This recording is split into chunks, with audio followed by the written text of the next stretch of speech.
ለትግራይ ክልል አዲስ ፕሬዝዳንት መመረጡን መረጃው ደርሶናል። እንደሚከተለው ባጭሩ እናቀርባለን። ለሁለት ዓመታት ጊዜያዊ አስተዳደር በመሆን ሲያስተዳድሩ የነበሩት ጌታቸው ረዳ ከኃላፊነታቸው ተነስተው አዲሱ ፕሬዝዳንት ምክትላቸው የነበሩት ሌተናል ጀነራል ታደሰ ወረደ ሆነው እንደተመረጡ የቅርብ ምንጮቻችን አድርሰውናል። ሙሉ መረጃውን ሲደርሰን የምናቀርብላችሁ ሲሆን ወደ ሌሎች ዜናዎች እናመራለን። ከፌደራል መንግስት ጋር ይሁን ከሌላ አካል ጋር ወደ ግጭት የሚያስገባ ነገር የለም፣ የሚፈጠር የጸጥታ ችግርም አይኖርም ብለዋል ሌተናል ጀነራል ታደሰ ወረደ። ከቅርብ ቀናት ወዲህ በትግራይ ክልል የተፈጠረው ጉዳይ ጋር በተያያዘ ጦርነት ሊነሳ ነው፣ የፌደራል መንግስቱ ጣልቃ ሊገባ ነው የሚል ወሬዎች እየተሰሙ ቢሆንም ከፌደራል መንግስትም ጋር ይሁን ከሌላ አካል ጋር ወደ ግጭት የሚያስገባ ነገር የለም ሲሉ ሌተናል ጀነራል ታደሰ ወረደ አስታውቀዋል። በምንም መልኩ በውስጣችን የሚፈጠር ግጭት ጦርነት አይኖርም፣ የውስጥ ግጭት ይፈጠራል የሚል ጉዳይ ዝግ ነው ያሉት ጄኔራሉ ግጭቱና ጦርነቱ በውስጣችን ይሆናል ወይንም ደግሞ ከውጭ በሚኖረው ግፊት ይጀመራል የሚል ጉዳይ ሊያሳስበን አይገባም፣ አይኖርም ብለዋል። በተጨማሪም ባለፉት ቀናት በክልሉ በተካሄደው ሁነቶች በምንም መልኩ ወታደራዊ ድርጊት ጋር የሚያያዝ አይደለም ሲሉ ገልጿል። በምንም መልኩ ወታደራዊ ኃይልን ወደ ስልጣን የማምጣትን ጉዳይ አይደለም፣ ይህ ፈጽሞ የማይሆን ነገር ነው ብለዋል። በህወሓት አመራሮች መካከል የተፈጠረውን ችግር ለመፍታት የሃይማኖት አባቶችን ጨምሮ በተለያዩ አካላት የተለያዩ ጥረቶች ቢደረጉም ሊሳካ አልቻለም ብለዋል። ችግሩ ከአደራዳሪዎች ሳይሆን ከተደራዳሪዎች አካላት የመነጨ ነበር ያሉት ጄኔራሉ አለመቀበልና እንቅፋት መፍጠር አንዱ ወገን አንዱን ወገን አሸንፎ ለመውጣት ፍላጎት መኖሩን ዋነኛ ተግባር እንደነበር አንስተዋል።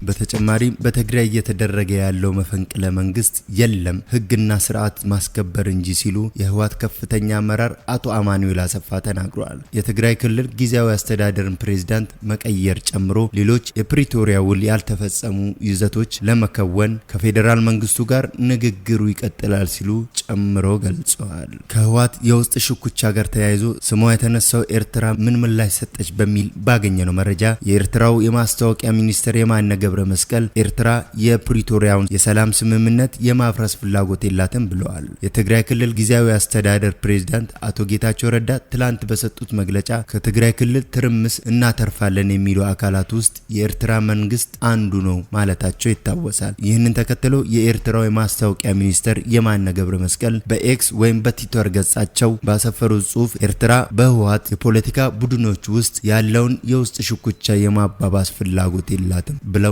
ተናግረዋል።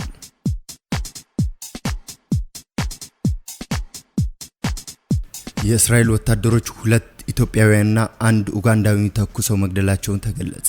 የእስራኤል ወታደሮች ትላንት ከዮርዳኖስ አቋርጠው ወደ እስራኤል የገቡ ሁለት ኢትዮጵያውያንና አንድ ኡጋንዳዊ ተኩሰው መግደላቸውን የሀገሪቱ ዜና ምንጮች ዘግበዋል። ወታደሮቹ የተሰጣቸው ትዕዛዝ የማስጠንቀቂያ ተኩስ እንዲተኩሱ እንደነበር ዘገባዎች አመልክተዋል። በርካታ ጥገኝነት ጠያቂዎችና የህገ ወጥ ሰዎች ዝውውር ሰለባዎች ከዮርዳኖስ ወደ እስራኤል እንደሚገቡና ድንበር ጠባቂ ወታደሮች እንዲመልሷቸው ስልጣን የተሰጣቸው ዘገባዎቹ ጠቅሰዋል። ወታደሮቹ ግድያ የፈጸሙት ሟቾቹ ስጋት የሚደቅን እንቅስቃሴ በማድረጋቸው እንደሆነ የሀገሪቱ መከላከያ ባለስልጣን ተናግረዋል ተብሏል።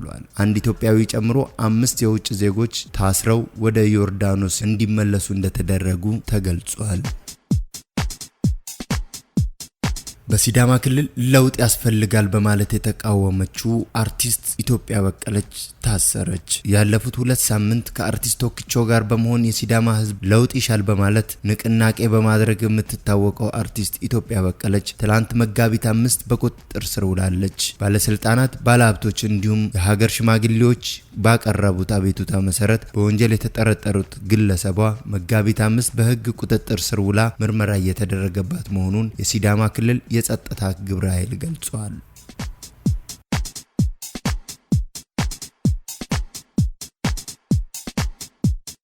አሜሪካ የደቡብ አፍሪካ አምባሳደሯን ከሀገሯ አባረረች። የዓለማችን ቁጥር 1 ልዕለ ኃያል ሀገር የሆነችው አሜሪካ የደቡብ አፍሪካ አምባሳደሯን ዋሽንግተን ለቀው እንዲወጡ አዘዘች። የሀገሪቱ የውጭ ጉዳይ ሚኒስትር ማርኮ ሩቢዮ በኤክስ አካውንታቸው ላይ ባሰፈሩት ጽሑፍ እንዳሉት በዋሽንግተን የደቡብ አፍሪካ አምባሳደር እዚያ አይፈለጉም ብለዋል። በአሜሪካ የዋሽንግተን አምባሳደር ኢብራሂም ራሱል ደቡብ አፍሪካ ካላት አንጋፋ ዲፕሎማቶች መካከል አንዱ ሲሆኑ 2011 እስከ 2015 ድረስ በዋሽንግተን የደቡብ አፍሪካ አምባሳደር ሆነው አገልግለው ነበር። በድጋሚ 2025 ጀምሮ ሀገራቸውን በአምባሳደርነት እንዲያገለግሉ ተሹመው የነበሩት አምባሳደር ራሱል ከፕሬዝዳንት ትራምፕ አስተዳደር ጋር ግጭት ውስጥ ገብተዋል። አምባሳደሩ ከሰሞኑ በበይነ መረብ በተካሄደው አንድ ሴሚናር ላይ ፕሬዝዳንት ትራምፕ የነጭ የበላይነት ለማበር የሚሰራና መድሎች እንዲኖሩ የሚሰራ ፖለቲከኛ ነው የሚል አስተያየት ሰጥቷል። ይህን ተከትሎ አምባሳደር ራሱል በአሜሪካ መቆየት የሚያስችላቸውን የዲፕሎማሲ ፍቃድ የተሰረዘ ሲሆን ወደ ሀገራቸው እንዲመለሱ ተነግሯቸዋል ሲል ቢቢሲ ዘግቧል። የደቡብ አፍሪካ ፕሬዝዳንት ጽህፈት ቤት በጉዳዩ ዙሪያ ባወጣው መግለጫ